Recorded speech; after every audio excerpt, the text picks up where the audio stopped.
मेरठ में ऐतिहासिक धरोहर अब संरक्षण के अभाव में अपने अस्तित्व की लड़ाई लड़ रही हैं। क्रांति धरती मेरठ में सैकड़ों ऐतिहासिक स्थल मौजूद हैं, लेकिन देखरेख के अभाव में कई धरोहर बदहाली की कगार पर हैं। इन्हीं में शामिल है ठठेरवाड़ा मोहल्ले में स्थित सिद्धपीठ पंचमुखी महादेव का ये मंदिर। मान्यता है कि इस प्राचीन मंदिर का निर्माण राजा मय ने अपनी पुत्री मंदोदरी की शिव आराधना के लिए कराया था। बताया जाता है कि मंदिर के लिए करीब 6 एकड़ भूमि दी गई थी, लेकिन अब यहाँ सिमट कर लगभग 2 एकड़ रह गई है। जमीन पर अवैध कब्जे और बिक्री के आरोपों को लेकर मुकदमे भी दर्ज हुए, लेकिन अब तक कोई ठोस नतीजा सामने नहीं आ पाया। ऐतिहासिक धरोहर को बचाने की मांग लगातार उठ रही है। हमारे संवाददाता उज्जवल रस्तोगी ने मंदिर के सेवादार और पीठाधीश्वर जगत गुरु शंकराचार्य स्वामी कृष्ण स्वरूपानंद जी महाराज से खास बातचीत की। देखिए हमारी ये खास रिपोर्ट। सावन का महीना और महाशिवरात्रि का दिन, ऐसा मुमकिन नहीं है कि जब हम भगवान शंकर की आराधना ना करें, उनको याद ना करें। मैं आज आपको एक ऐसी जगह पर ही लेकर आया हूँ जहाँ जो कि बहुत प्राचीन है, सिद्धपीठ है। नाम है पंचमुखी महादेव मंदिर, जो कि जिसके बारे में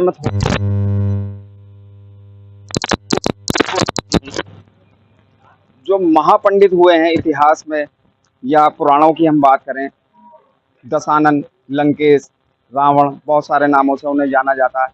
उनकी पत्नी मंदोदरी के पिता जो देवताओं के वास्तुकार थे, उन्होंने इस मंदिर की स्थापना की थी। यहाँ पर इस मंदिर की स्थापना की थी वो इसलिए कि जिससे मंदोदरी जो है आकर पूजा कर सकें। लेकर आया हूँ और आज मैं दिखाऊंगा कि मंदिर कितनी दयनीय अवस्था में है और सरकार का कोई ध्यान इस मंदिर की तरफ नहीं है।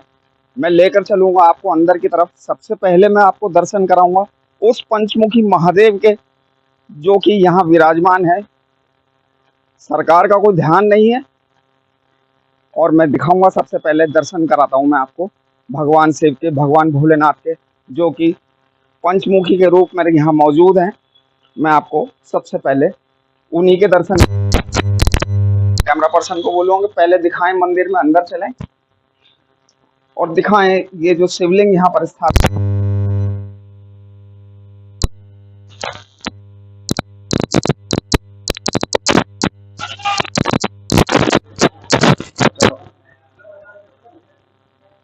ये देखिए, ये शिवलिंग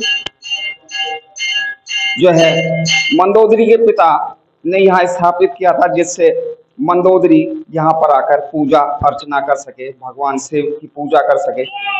तत्पश्चात मैं बात की बात करूं अगर, तो भगवान शिव, भोलेनाथ, रावण, दशानन, लंकेश, जो बहुत सारे नामों से जाने जाने वाले महापंडित, उनके भी आराध्य थे। और इतिहास के मुताबिक मैं अगर मानूं तो महाराजा रावण के बराबर का कोई भी शिव भक्त आज तक दुनिया में नहीं हुआ। एक बार ये देखिए, पुष्प भी यहाँ से हटा दिए गए और मैं दिखाऊंगा। ये प्राचीन शिवलिंग है, दिखाएंगे। प्राचीन शिवलिंग है, सिद्धपीठ है, स्वयंभू है। इसके बारे में मैंने जैसा कि अभी आपको बताया, देवताओं के वास्तुकार राजा मय जो वास्तुकार थे, देवताओं के, राक्षसों के भी। आज की भाषा में बोलूं तो आर्किटेक्ट थे, जो कि ये सब जो है बनाते थे। अब मैं यहाँ पर बाहर की तरफ आएंगे हम, और यहाँ के सेवादार हमारे साथ मौजूद हैं, उनसे जानेंगे यहाँ के बारे में। दिखाऊंगा कि कुछ, क्योंकि सावन का महीना चल रहा है, कांवड़ यात्रा आज समापन की तरफ चल पड़ी है। 2 कांवड़िए भी यहाँ पर हैं, भगवान शंकर पर जल चढ़ाना आए, जल अभिषेक कर देंगे, हरिद्वार से जल लेकर आए हैं। और सेवादार भी हमारे साथ आ गए हैं, हम उनसे जानेंगे इस मंदिर के बारे में थोड़ा सा। कट कर सही आ रही है ना?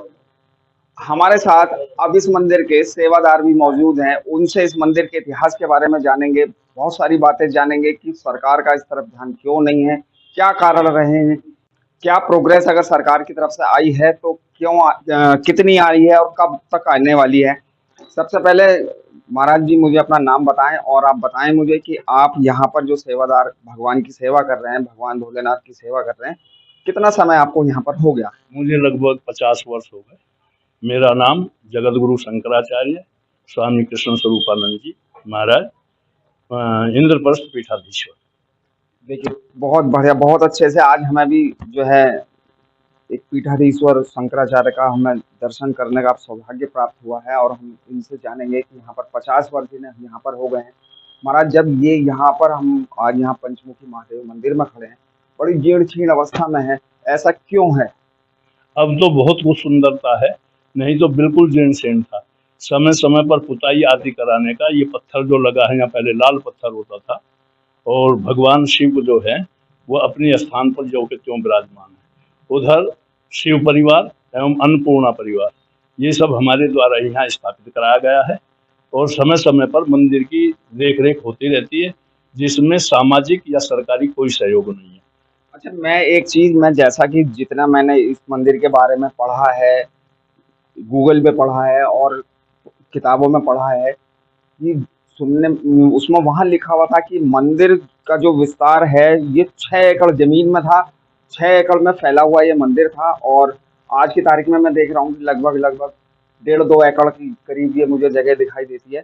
बाकी जगह जो 6 एकड़ थी, क्या ये सच बात है या फर्जी बातें हैं ये? नहीं, मैं इसको फर्जी तो नहीं कह सकता, क्योंकि पहले मंदिर का काफ़ी विस्तार था। आस-पास के जितने मकान थे, सामने डेयरी है, ये मेडिकल स्टोर है, ये सब मंदिर की जगह हुआ करते थे। लेकिन किन्हीं कारणवश यहाँ के जो पूर्व मालिक और प्रबंधक थे, उन्होंने इसका जो है मिसयूज़ किया और उनको बेच दिया। अच्छा, जब आप यहाँ पर आए, आपको ये जानकारी मिली कि यहाँ पर जो है इस जगह का मिसयूज़ करा, उसे बेच के खा लिया गया, या कुछ भी ये इस तरह का करा गया कि मंदिर का जो जगह थी वो घट गई है। आपने कहीं पे शिकायत नहीं करी? क्योंकि शिकायत दर्ज इस पे कराई गई? शिकायतें भी की हैं और इस पे मुकदमे भी दर्ज हैं, जिसमें हम जो हैं सरकार से मांग कर रहे हैं, और उधर पीछे अभी जो है हमारे पूर्व जो उपाध्यक्ष थे मेरठ नगर के, उनके द्वारा इसका सर्वे भी किया गया था। उसमें उन्होंने एक प्लेट अपने यहाँ हमारे मेन गेट पर भी लगाई है। उसमें उन्होंने आश्वासन दिया था कि मंदिर के लिए सरकारी सहयोग से कुछ ना कुछ इसमें व्यवस्था की जाएगी। लेकिन इन बातों को लगभग 2 साल हो गए, अभी तक किसी प्रकार का कोई ध्यान इधर नहीं है। अच्छा, कभी इस मंदिर के बारे में, क्योंकि इस समय अगर हम बात करें उत्तर प्रदेश के मुख्यमंत्री योगी आदित्यनाथ के बारे में, जो 70 साल से भी ज़्यादा जो है बाबरी मस्जिद के नाम से जाना जा रहा था, आज की तारीख में वहाँ पे बहुत ही जो है भव्य मंदिर का निर्माण वहाँ हो गया है, रामलला वहाँ विराजमान है। कभी आपने उनसे भी इस बारे में उनसे भी बात करने की कोशिश करी कि साहब थोड़ी-सी निगाह इधर को भी सीधी करो? नहीं, नहीं, हमारा उनसे कभी कोई संपर्क नहीं हुआ, और ना ही हमने कभी उनसे कोई शिकायत की। लेकिन मेडा के अधिकारी वगैरह लोगों ने आकर के बताया कि पंचमुखी मंदिर जो है वो हेरिटेज में ले लिया गया है, और यहाँ जो है विस्तार होगा और यहाँ की व्यवस्था को सुधारा जाएगा। ये बात कितने समय की हो गई है जो मेडा के 2 वर्ष हो गए लगभग। 2 वर्ष से मेडा के अधिकारी आए, उन्होंने साथ बात आपको आश्वासन दिया, खाली आश्वासन कागजों पे ही रह गया, अभी तक अमल में नहीं।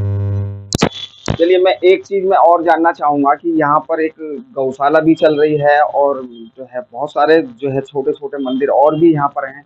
मेन मंदिर तो वैसे हमारा ये हाँ, पंचमुखी महादेव मंदिर है, जिसको सिद्धपीठ भी कहते हैं। स्वयंभू भी जो है, इसको थोड़ा-सा जो है इधर को एक बार फिर दिखाएँ, हमारे दर्शकों को दर्शन कराएँ कि साहब जो है ये शिवलिंग जो है यहाँ पर सभी लोग दर्शन करेंगे। और मैं एक चीज़ और मैं बोलना चाहूँगा अपने दर्शकों से कि पूरे हिंदुस्तान में ये तो लोग जानते हैं कि पंचमुखी नाम का कोई मंदिर है, जहाँ भगवान भोलेनाथ पाँच मुखों के साथ विराजमान है, लेकिन वो कहाँ है ये मालूम किसी को नहीं है। मेरठ के लोगों को भी मैं ये बात कहूँगा कि मेरठ के लोग भी इस बारे में नहीं जानते कि पंचमुखी महादेव मंदिर, सिद्धपीठ पंचमुखी महादेव मंदिर कहाँ पर है। कट करो।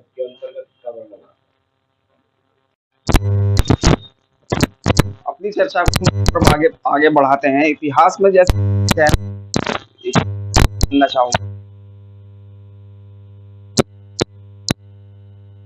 उससे भी पहले की मैं बात करूँ तो मेरठ में घुसने के लिए 12 दरवाजे हुआ करते थे। हाँ। और उस समय पर ये मंदिर जो जगह है ये मेरठ के बॉर्डर पर हुआ करता था। हाँ। और अगर हम आज की बात करें तो ये शहर के बीच में आ गया है। हाँ। जैसे जैसे मेरठ का विस्तार हुआ, हाँ, और जो है ये मंदिर बीच में आ गया, बाहर जाने की जगह बीच में आ गया, ऐसा जो है। और आसपास मुस्लिम बाहुल्य इलाके भी हैं। यहाँ मेरा है अपने हिंदू मुस्लिम झगड़ों के लिए बहुत मशहूर रहा है। इसके बारे में भी कुछ कहना चाहेंगे? हाँ, इसके विषय में यही है कि कई दफ़े करमली से लोगों ने हमला करने की कोशिश की, लेकिन उस समय यहाँ हिंदू बाहुल्य था, इधर लोगों को आने नहीं दिया गया। लेकिन फिलहाल व्यवस्था में मंदिर के ठीक सामने जो एक डेयरी थी, उसको डॉक्टर खान ने खरीद लिया है। भविष्य में इसके ऊपर कोई भी एक्शन हो सकता है और हिंदू मुस्लिमों की बात बढ़ सकती है। और दूसरी शिकायत हमारी ये है कि मंदिर का हमारा जो दक्षिणी गेट है ट्रांसफार्मर के बारे में, उस पे कुछ असामाजिक तत्व कबाड़ा ला करके डालते हैं और उस कबाड़े को जो है यहाँ से सुबह निस्तारित जो है मैंने यहाँ के सुपरवाइजर वगैरह करते हैं। तो इस पे भी ध्यान देना चाहिए, क्योंकि मंदिर है, मंदिर के किनारे पर यदि जो है गंदगी डाली जाएगी तो भविष्य में विवाद का कारण बन सकता है। तो आपने इस चीज़ की शिकायत कहीं किसी ऊपर के अधिकारियों, उच्च अधिकारियों से नहीं कही? हाँ, की है, लेकिन कोई सुनवाई नहीं। कोई सुनवाई नहीं हो रही है। देखिए, जैसा कि अभी महाराज बता रहे हैं कि साहब शिकायतें भी बहुत बार हुई हैं, मंदिर के उद्धार के लिए भी, साफ सफाई के लिए भी, आसपास की जगह के लिए भी। और अभी जैसे कि बताया कि मंदिर के बिल्कुल सामने एक डेयरी है, जो कभी उन्हीं के हिसाब से मैं मानूं तो ये मंदिर प्रांगण की जगह है वो पुराने टाइम की, और वो एक डॉक्टर खान है, उन्होंने खरीदी है, जिससे हिंदू मुस्लिम में आपस में अनबन होने का खतरा महसूस कर रहे हैं। कभी जब ये डॉक्टर खान ने खरीदी, जैसा कि आपको आज पता है, कि यार ये उस समय आपको पता नहीं चला था या चला था? उस समय पता लगा था, मैंने हिंदू संगठनों से बात भी की थी। उन्होंने, किसी ने कोई इसमें रिस्क नहीं लिया और ना ही किसी ने यह कहा कि इस भूमि को वापस करके किसी हिंदू को दिया जाए। और ये आज से नहीं, ये डॉक्टर की दुकान तो काफ़ी समय से है, लेकिन ये पहले किराए पे थी। अभी ये जो है उसमें सेल कर दी गई कुछ करोड़ों रुपए। मंदिर की जगह करोड़ों रुपए में सेल आउट हो गई, प्रशासन आंखें मूंदे बैठा है, कोई कहीं सुनवाई नहीं हो रही है। हम बात करें पंचमुखी महादेव मंदिर के बारे में, तो यहाँ पर महादेव तो पंचमुखी के रूप में विराजमान हैं ही, उनके अलावा यहाँ बहुत सारे मंदिर और भी हैं जो प्राचीन हैं, सिद्धपीठ हैं। यहाँ पर मेरे बिल्कुल सीधे हाथ की तरफ मैं देखूं की बात करूं तो ये मंदिर है, पूरे पश्चिमी उत्तर प्रदेश में अकेला एकमात्र मंदिर है माता सावित्री का। एक और मंदिर इस तरफ मेरे दाहिनी तरफ एक और दिखाई दे रहा है, ये प्राचीन मंदिर ही है हनुमान जी का। महाबली हनुमान यहाँ पर विराजमान है, और ये मंदिर इतना अभी प्राचीन रूप में ही है। यहाँ अंदर जाने के लिए बिल्कुल नीचे झुककर अंदर जाना पड़ेगा। कट कर अंदर जाओ। देखिए, मनकामेश्वर भगवान के मैं दर्शन आपको कराऊंगा, जो सभी की इच्छा मनोकामनाएं पूरी करने वाले भगवान हैं, बहुत भोले हैं और यहाँ विराजमान है बहुत समय से, लेकिन इंसान ने अनदेखा कर दिया है। हनुमान जी भी जो है यहाँ पर 3 टाइम रंग बदलते हैं, सुबह, दोपहर, शाम, अपने आप। हाँ, सुबह बाल स्वरूप में, दोपहर को युवा स्वरूप में और संध्या समय में वृद्ध स्वरूप।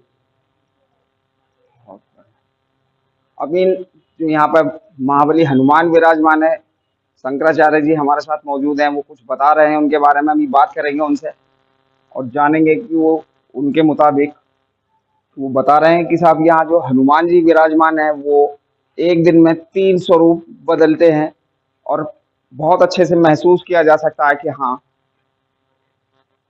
ये जो है ऐसा ही है। इधर देखें, ये सब कितनी जीर्ण क्षीण अवस्था में है। ऊपर की तरफ मैं कहूँगा, देखिए प्राचीन मंदिर ये बना हुआ है, प्राचीन ही जो है ये दीवारें हैं यहाँ पर। ये देखिए किस हिसाब से ये बने हुए हैं, लेकिन सरकार ने इसको अनदेखा कर दिया है। पुरानी ईंटें लगी हुई हैं ऊपर की तरफ जो है, जो है ये देखिए मंदिर की बहुत ही जीर्ण क्षीण अवस्था में पहुंच गया है, लेकिन सरकार का कोई ध्यान इस तरफ नहीं जा रहा है, ना ही कोई और संस्था इस तरफ ध्यान करने के लिए तैयार है कि साहब मंदिर का उद्धार हो सके। हालांकि लेकिन भगवान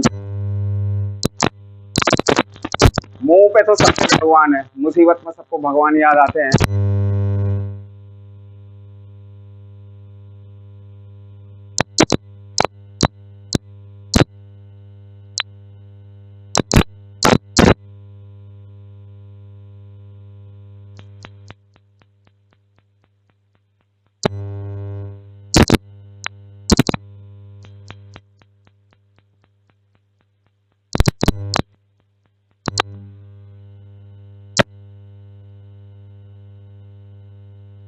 मौजूद, यहीं से हम जानेंगे इस मंदिर के बारे में। खराब हालत में मंदिर पहुंच चुका है। अपने चैनल के माध्यम से मैं उत्तर प्रदेश के मुख्यमंत्री से यही अनुरोध करना चाहूँगा कि थोड़ी सी निगाह इस तरफ को भी डालें, जिससे यहाँ पर भी इस ऐतिहासिक धरोहर की जो है सुरक्षा हो सके।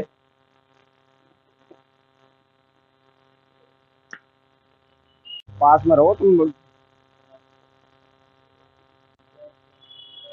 देखिए हनुमान जी, भगवान महाबली हनुमान यहाँ पर विराजमान है। यहाँ अंदर जाने के लिए, भगवान के दर्शन करने के लिए बिल्कुल नीचे झुककर जाना पड़ेगा। यहाँ पर जैसा कि मैंने पहले भी एक जिक्र करा था, यहाँ पर एक गौशाला भी है जहाँ पर 50 से अधिक गायें हैं। एक यज्ञशाला भी है, यहाँ पर पहले हुआ करती थी, अभी मालूम नहीं कि अभी है या नहीं है।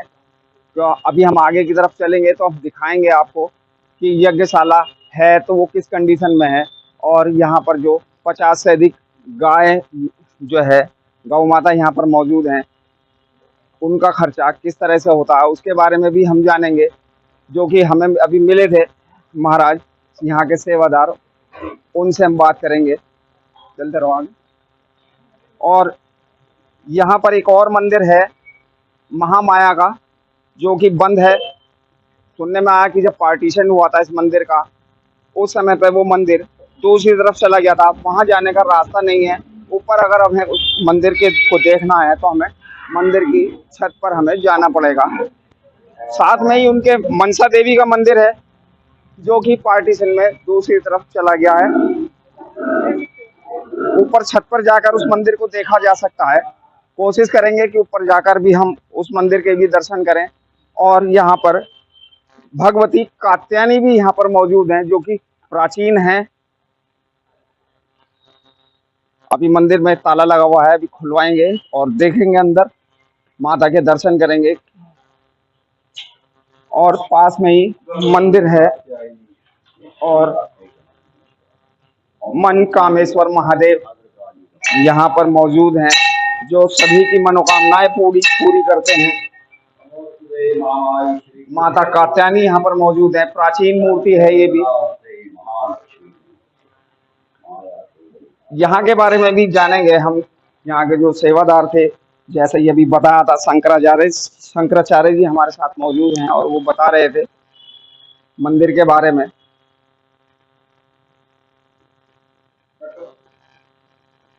चलिए देखिए, अभी जैसा कि यहाँ पर हमें जानकारी प्राप्त हुई, अंदर जो भगवान हनुमान जी यहाँ पे महाबली हनुमान यहाँ विराजमान है। यहाँ के जो सेवादार हैं शंकराचार्य जी, उन्होंने जैसा कि अभी जिक्र करा कि साहब ये दिन भर में 3 बार स्वरूप बदलते हैं। कितनी सच्चाई है इस कथन में कि यहाँ पर जो भगवान बजरंगबली विराजमान है वो दिन में 3 स्वरूप बदलते हैं। ये बिल्कुल 100 के 100% ठीक है। सुबह हनुमान जी का स्वरूप बाल स्वरूप में होता है, आप दर्शन करेंगे तो बालक जैसे दिखाई देंगे। दोपहर में युवा अवस्था में दिखाई देते हैं और शाम को थोड़ा वृद्धता की ओर जो है दिखाई देते हैं। ये जो आप जैसा कि आप बता रहे हो कि बाल्यावस्था और युवावस्था और वृद्धावस्था, ये आपने ही महसूस करा है या यहाँ पर जो श्रद्धालु आते हैं उन्होंने भी इस चीज को महसूस कोई भी भक्त महसूस कर सकता है। सुबह शाम 3 टाइम दर्शन करे तो उसको निश्चित उसका दर्शन होगा। जैसा कि अभी हम बात कर रहे थे भगवान मन कामेश्वर की, सभी की मनोकामना पूरी करने वाले में, इनके बारे में थोड़ा सा हमें, क्योंकि हमें इतनी जानकारी नहीं है। ये 7 मठों का एक समूह है। भगवती महामाया महाकाली और आपका जो है भगवती मनसा देवी, उनके आगे भगवती श्री कात्यायनी, उनके बराबर में मनकामेश्वर महादेव, और उनके से आगे शनि महाराज, पीपल के नीचे पीपलेश्वर शनिदेव, और उनसे ये तो अभी स्थापित हुए हैं। और आगे चलकर जो हमारी प्राचीन सिद्धपीठ है, जिसके नाम से मंदिर है प्राचीन सिद्धपीठ श्री पंचमुखी महादेव मंदिर, उनका भी आपने कवरेज किया ही है। बराबर में हनुमान जी हैं और उनके आगे सावित्री माता है। सावित्री माता गायत्री के 3 स्वरूपों में है। 19 स्वरूपों में माना जाता है महाकाली, महालक्ष्मी, महासरस्वती। जो पीछे महामाया है वो महाकाली है और महालक्ष्मी के स्वरूप में भगवती कात्यायनी विराजमान है, और सावित्री जो गायत्री की बहन है उनके स्वरूप में भगवती सावित्री का जो है स्थापन है। अच्छा, जैसा कि आपने अभी मुझे जितनी जानकारी मिली, मैंने अभी जिक्र भी करा कि यहाँ पर एक यज्ञशाला और गौशाला भी है। हाँ 50 से अधिक यहाँ पर गाय मौजूद हैं। हाँ। उनका जो गाय जो यहाँ पर गाय हैं या उनके गाय के बच्चे हैं, उनके लिए राशन की या जो भी वो खाते हैं उनकी उसकी व्यवस्था किस तरह से होती है? उसकी व्यवस्था सब परमात्मा करते हैं और परमात्मा के माध्यम से कोई ना कोई भगत जगत आकर के अपनी सेवा कर जाता है। अच्छा, मैं एक चीज़ मैं और जानना चाहूँगा, क्योंकि सिद्धपीठ है पंचमुखी महादेव मंदिर, यहाँ पर दूर-दूर से लोग आते हैं या खाली वो कागजी दावे हैं? नहीं, कुछ लोग आते हैं जो प्राचीन समय से जुड़े हुए हैं और नित्य प्रति 150 भगत तो आते ही आते हैं मोहल्ले पड़ोस के आसपास के। लेकिन बाहर से, दिल्ली से, गाजियाबाद से, हरिद्वार से, लक्सर से जो हमारे भक्त भी हैं और बाबा में आस्था रखते हैं, वो सब आते हैं। गुरु पूर्णिमा को लगभग जो है 2-3 प्रांतों के आदमी यहाँ आते हैं। अच्छा, मैं बात करूं मंदिर की इस अवस्था के बारे में, मंदिर बहुत जीर्ण शीर्ण अवस्था में है। सूबे के मुख्यमंत्री योगी आदित्यनाथ से कुछ अपील करना चाहेंगे? हाँ, योगी आदित्यनाथ जी से यही अपील करने चाहेंगे कि वो माननीय हैं और प्रदेश के सभी मंदिरों का जीर्णोद्धार कर रहे हैं। यदि दृष्टि हो जाए और उनकी कृपा हो जाए तो इस मंदिर का भी जीर्णोद्धार हो सकता है और उनको इस पर ध्यान देना चाहिए, यही मेरी करवली प्रार्थना। अच्छा, जब अगर ऐसा हो जाता है, मंदिर की काया पलट हो जाती है, तो आपको क्या लगता है यहाँ पर श्रद्धालुओं की संख्या बढ़ेगी? श्रद्धालुओं की संख्या क्यों नहीं बढ़ेगी? आजकल चमक दमक में दुनिया जी रही है। चमक दमक जहाँ होती है वहाँ जनता जाती है। यहाँ चमक दमक हो जाएगी तो निश्चय ही, जब सरकार का सहयोग होगा तो निश्चय ही यहाँ श्रद्धालुओं की संख्या बढ़ जाएगी। सुविधाएं हैं। अच्छा, अभी जो है यहाँ पर हम बात कर रहे थे, जो मंदिर के सेवादार हैं, शंकराचार्य भी हैं, हमें आज दर्शन करने का सौभाग्य प्राप्त हुआ उनके। यहाँ पर आसपास के रहने वाले कुछ लोग और भी मौजूद हैं, उनसे भी जानेंगे कि उन्हें यहाँ मंदिर में आते हुए कितने साल हो गए और यहाँ पर जो है मंदिर में जो ये जो आज हालात है, ये पहले जैसे ही हैं या धीरे धीरे बद से बदतर होते चले जा रहे हैं? सबसे पहले अपना नाम बताएं और बताएं कि मंदिर में आपको आते हुए कितने साल हो गए? मेरा नाम हरिओम वर्मा है और मुझे मंदिर में आते हुए करीब 55 साल हो गए हैं।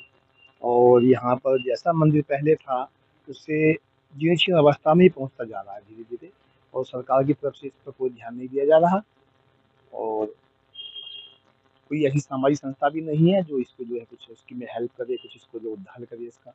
अच्छा, इस समय पे अगर हम बात करें उत्तर प्रदेश के मुख्यमंत्री योगी आदित्यनाथ की, मंदिरों पर बहुत ही अच्छे से वो ध्यान कर रहे हैं, जो प्राचीन हैं, सिद्धपीठ हैं, ऐतिहासिक धरोहर हैं, उनसे भी कुछ अपील करना चाहेंगे? हाँ, मैं उनसे ये अपील करना चाहूँगा कि वे भी इस मंदिर पर ध्यान दें और उसके उद्धार में जो है सहयोग कराएं। आपको क्या लगता है कि आने वाले समय में जब इस मंदिर का उद्धार हो जाएगा तो यहाँ पर, क्योंकि शहर के बीच में अब ये मंदिर हो गया, यहाँ पे श्रद्धालुओं की संख्या बढ़ने वाली है या घटेगी?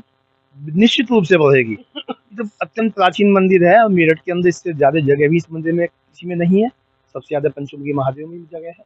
अच्छा, आप क्या समझते हैं कि पंचमुखी महादेव मंदिर, नाम तो बहुत लोगों ने सुना है, बिल्कुल पक्का प्रॉपर एड्रेस की यह छवि इस जगह पर मौजूद है ठठेरवाड़ा में, जिसका एक गेट जो मुख्य द्वार है वो ठठेरवाड़ा में है।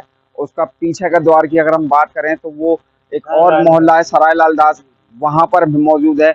कितने लोग जानते हैं कि साहब मेरठ के ही, अगर हम मेरठ के लोगों की बात करें कि मेरठ के ही कितने लोग ऐसे हैं जो जानते हैं कि पंचमुखी महादेव मंदिर ठठेरवाड़े में है? मेरे ख्याल से अगर शहर की बात की तो करीबन 60-70% लोग जानते हैं इस मंदिर को, कि पंचमुखी महादेव मंदिर जो है 4 टके की चौकी है, ठठेरवाड़ा और सालगढ़ के नजदीक स्थित है। अच्छा, उन लोगों से भी कुछ अपील करना चाहेंगे? मैं तो सभी से ये अपील करूंगा कि भैया वो आए मंदिर में और उसकी देखभाल करें, उसमें जो है सहयोग करें। चलिए, देखिए यहाँ के स्थानीय निवासी थे और अब मैं थोड़ा सा इधर को चलूँगा कि दिखाएं कि यहाँ पे जो गाय हैं, गायों की सेवा हो रही है।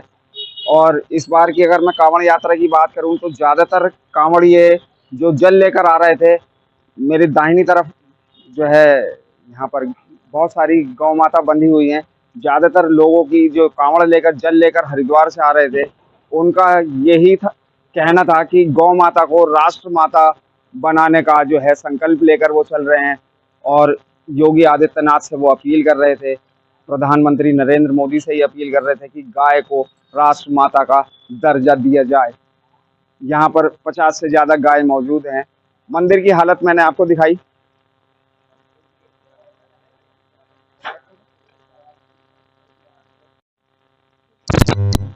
देखें, ये जो मंदिर मैंने अभी जिक्र किया था, मनसा माता मनसा देवी, और माता कात्यायनी का, जो कि पार्टीशन के बाद दूसरी तरफ चले गए थे और आज बहुत ही जीर्ण शीर्ण अवस्था में बंद हैं। कोई दीपक जलाने वाला भी यहाँ मौजूद नहीं है। चारों तरफ झाड़ियाँ उग गई हैं, जैसा कि मैं आपको दिखा रहा हूँ। पूरे जंगल जैसा माहौल यहाँ हो गया है, बहुत बुरा हाल है। मैं आपको और भी दिखाता हूँ। यहाँ पे बहुत बुरे हालात में ये मंदिर पहुँच चुका है। देखें, बिल्कुल जो है खंडर हो गया है। हम मंदिर की छत पर आ तो गए हैं, लेकिन हमें भी इस चीज़ का डर लग रहा है कि कहीं दीवार नीचे की तरफ को तो नहीं बैठ जाएगी। हम चढ़ तो गए हैं। देखिए, भयंकर जंगल यहाँ महसूस हो रहा है। यहाँ पर चारों तरफ झाड़ियों का और खंडर का ही राज रह गया है। और जैसा कि हमें बताया था यहाँ के सेवादार, 80 साल पहले की अगर हम पीछे जाएं तो नज़दीक में एक जगह है मोदी नगर में, जो कि गाजियाबाद डिस्ट्रिक्ट में आज की तारीख में लगती है। इस मंदिर प्रांगण में वो सीकरी का मेला 80 साल पहले यहीं लगता था। देखते हैं अब जो है सरकार की कृपा दृष्टि इस तरफ को कितने दिन में होने वाली है। देखिए, धर्म की अधर्म का प्राणियों में विश्व का। मंदिर की अवस्था के बारे में मैंने आपको दिखाया। तमाम मंदिरों का मैंने आपको भगवान बजरंगबली के, भगवान भोलेनाथ के जो है मैंने आपको दर्शन कराए। पूरा मंदिर का भी भ्रमण मैंने आपको कराया, जहाँ पर मैंने दिखाया कि मंदिर किस अवस्था में यहाँ मौजूद है। यहाँ के जो सेवादार हैं शंकराचार्य जी, उन्होंने भी सूबे के मुख्यमंत्री योगी आदित्यनाथ से अपील की। मेरठ विकास प्राधिकरण की अगर हम बात करें, वहाँ के अधिकारी यहाँ पर 2 साल पहले आए थे, उन्होंने भी जो है खाली आश्वासन दिया और वो आश्वासन जो मिला था वो कागजों में ही धराशायी हो गया है। अभी वो भूतल पर मौजूद कहीं भी देता हुआ दिखाई नहीं दे रहा।